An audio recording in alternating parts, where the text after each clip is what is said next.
दोस्तों, जैसे कि आप लोग जानते हैं कि हम लोगों ने अडोबी फोटोशॉप के ऊपर काम करना शुरू कर दिया है।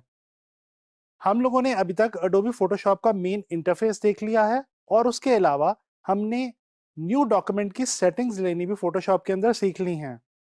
तो इस लेसन में मैं अब आप लोगों को एक बहुत ही इंपॉर्टेंट जो चीज़ बताने वाला हूँ, वो ये है कि हमने फोटोशॉप के अंदर नेविगेट किस तरह से करना है। दोस्तों, आपको याद होगा कि जब मैंने आपको इलस्ट्रेटर सिखाना शुरू किया था, तो उस वक्त भी मैंने आपको बताया था कि हम इलस्ट्रेटर के अंदर नेविगेट किस तरह से करते हैं। तो अब वही चीज़ मैं आपको अडोबी फोटोशॉप के हवाले से सिखाने जा रहा हूँ। तो चलें चलते हैं अडोबी फोटोशॉप की तरफ।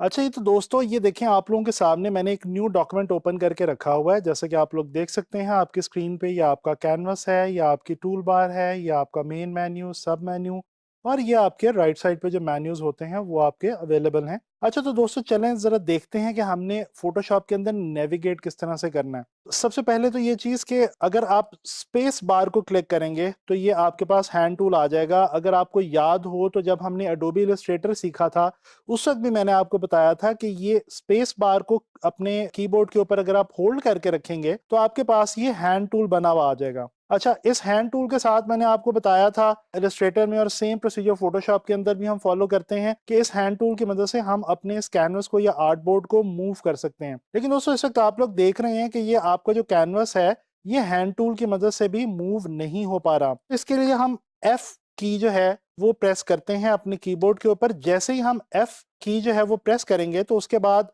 जब हम स्पेस बार को होल्ड करेंगे तो ये देखें, अब ये जो हमारा कैनवस है ये इजीली मूवेबल हो गया है, और अब हम अपने पूरी स्क्रीन के ऊपर अपने इस कैनवस को किसी भी जगह पे लेके जा सकते हैं, इजीली मूव कर सकते हैं।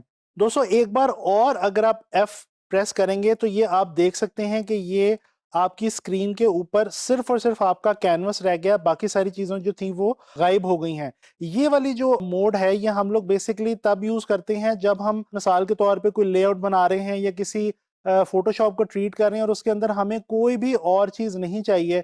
हम सिर्फ और सिर्फ फोकस करके अपनी फाइल को, अपने कैनवस को ही देखना चाह रहे हैं। उस सूरत में हम इस सिचुएशन में आते हैं। अच्छा, यहाँ पे आपको मैं बता चुका हूँ कि F7 जो है ये शॉर्ट की है लेयर पैनल की। तो अगर आप F7 को प्रेस करेंगे तो ये आपके सामने आपका जो लेयर पैनल है ये ओपन हो जाएगा, जिसमें आप देख सकते हैं ये आपके पास लेयर जो हैं ये आपकी ओपन हो चुकी हैं। अब मैं वापस दोबारा प्रेस करता हूं F को, और ये देखें हम वापस यहाँ पे आ चुके हैं।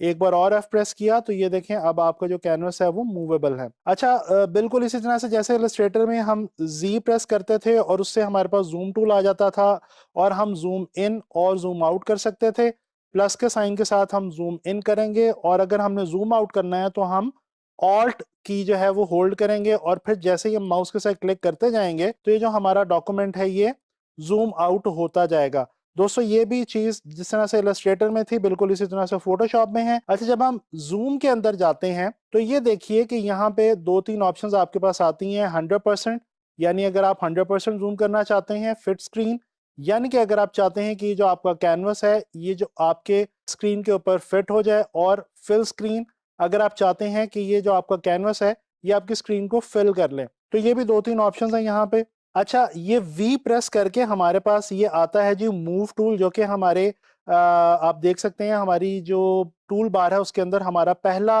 टूल है। जिस तरह से इलस्ट्रेटर में हमारे पास सिलेक्शन टूल होता था और ये जूम वगैरह करते हुए हम लोग बार बार सिलेक्शन टूल की तरफ जाते थे, बिल्कुल उसी तरह से फोटोशॉप में हम मूव टूल की तरफ जाते हैं। तो ये आपने देख लिया कि हम लोगों ने जूम इन किस तरह से किया, जूम आउट किस तरह से किया।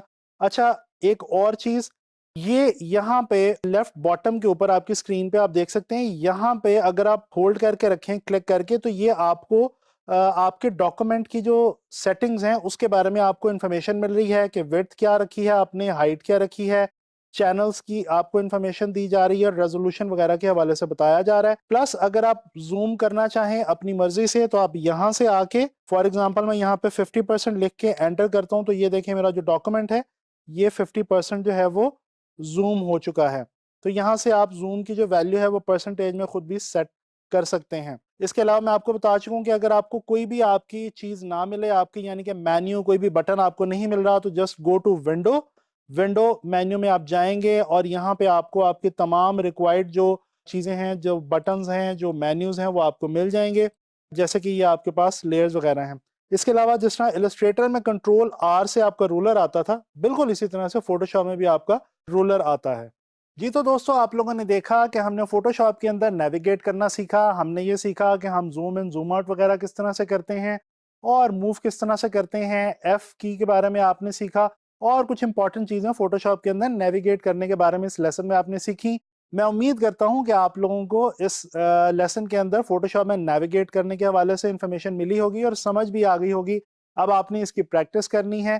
तो नेक्स्ट लेसन्स में हम बात करेंगे फोटोशॉप के हवाले से मजीद।